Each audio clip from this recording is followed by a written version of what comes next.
Welcome back to Keerthi Soumya's kitchen. இன்றைக்கி வீடியோவில் ஒரு குழம்பு ரெசிபி கத்திரிக்காய் முருங்கைக்காய் கார குழம்பு தான் செய்ய போகிறோம். நல்லா சுட சுட சாதத்து கூட காரசாரமாக இந்த கத்திரிக்காய் முருங்கைக்காய் குழம்பு வச்சு சாப்பிட்டோன்னா ரொம்ப சூப்பராக இருக்கும். செஞ்சு உடனே சாப்பிட்றத விட நெக்ஸ்ட் டே வச்சுருந்து சாப்பிட்டோன்னா ரொம்ப சூப்பராக இருக்கும். இப்போ வாங்க இந்த டேஸ்டியான கத்திரிக்காய் முருங்கைக்காய் கார குழம்பு எப்படி செய்கிறதுன்னு பார்க்கலாம்.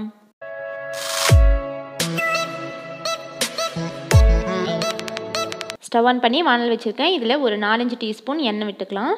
எண்ணெய் கொஞ்சம் காரக்குழம்புக்கு எக்ஸ்ட்ரா விட்டோன்னா நல்லாயிருக்கும். நீங்கள் நல்லெண்ணெய் கூட சேர்த்துக்கலாம். இதில் ஒரு 10 வெந்தயம், 1/4 டீஸ்பூன் கடுகு, 1/4 டீஸ்பூன் சீரகம் சேர்த்து கடுகு பொரிஞ்சதுக்கப்புறமா இதில் ஒரு கொத்து கருவேப்பிலை, இது கூட ஒரு 10 பல்லு பூண்டு சேர்த்துக்கிறேன். இது கூட 2 மீடியம் சைஸ் வெங்காயம் நல்லா பொடியாக கட் பண்ணி சேர்த்துக்கிறேன். வெங்காயம் ஒரு 2 நிமிஷம் வதங்கட்டும்.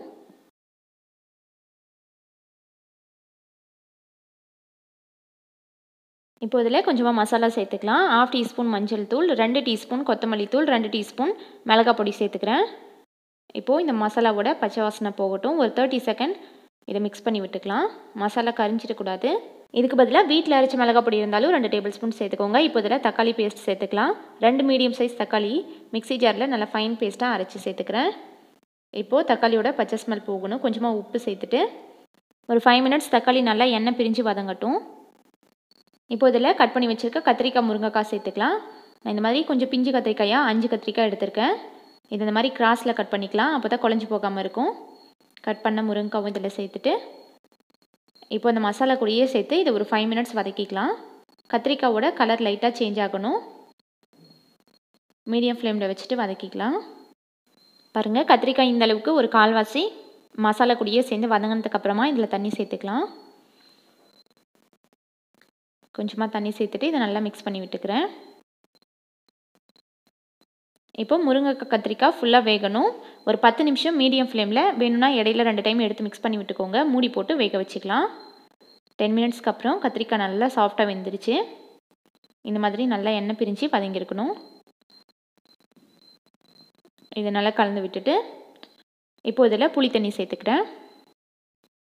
1/2 லெமன் சைஸ் அளவுக்கு புளி தண்ணியில் கரைச்சி சேர்த்துக்கிறேன். இப்போ தான் நல்லா கலந்து விட்டு புளியோட பச்சை ஸ்மெல் போகணும். இது ஒரு 5 மினிட்ஸ் நல்லா கொதிக்கட்டும். மூடி போட்டு வேக வச்சுக்கலாம். இது கூட குழம்புக்கு தேவையான உப்பு சேர்த்துக்கலாம். 1/2 டீஸ்பூன் உப்பு சேர்த்து நல்லா கலந்து விட்டு தண்ணி எக்ஸ்ட்ரா வேணும்னா இன்னும் கொஞ்சமாக சேர்த்துக்கோங்க. இப்போ தான் மூடி போட்டு வேக வச்சுக்கலாம். 5 மினிட்ஸ்க்கு அப்புறம் இந்த மாதிரி நல்லா எண்ணெய் பிரிஞ்சு நல்லா திக்காக இருக்கும். காரக்குழம்பு கொஞ்சம் இந்த மாதிரி திக்காக இருந்து சாதத்துக்கு கொஞ்சமாக பசைஞ்சு சாப்பிட்டோம் அப்படின்னா தான் நல்லாயிருக்கும். நீங்கள் வேணும்னா இன்னும் கொஞ்சமாக தண்ணி எக்ஸ்ட்ரா சேர்த்து கொதிக்க வச்சுக்கோங்க. லாஸ்ட்டாக இதில் ஒரு 1/4 டீஸ்பூன் வெல்லம் சேர்த்துக்கலாம். புளிக்குழம்பு காரக்குழம்புக்கெலாம் கொஞ்சமாக லாஸ்ட்டாக வெல்லம் சேர்த்துக்கிட்டோன்னா டேஸ்ட் என்ஹான்ஸ் பண்ணி கொடுக்கும். அவ்வளோதான், நம்ம காரக்குழம்பு சூப்பராக ரெடி ஆயிடுச்சு. இது அப்படியே சாதத்து கூட வச்சு சாப்பிட்டோன்னா செம்மையாக இருக்கும். கண்டிப்பாக இந்த ரெசிபி நீங்களும் ட்ரை பண்ணிவிட்டு ஃபீட்பேக் கமெண்ட்ஸில் சொல்லுங்கள். இந்த வீடியோ பிடிச்சிருந்துச்சுன்னா லைக் பண்ணுங்கள், ஷேர் பண்ணுங்கள். கீர்த்தி சௌமியாஸ் கிச்சனை சப்ஸ்கிரைப் பண்ணுங்கள். தேங்க்ஸ் ஃபார் வாட்சிங்.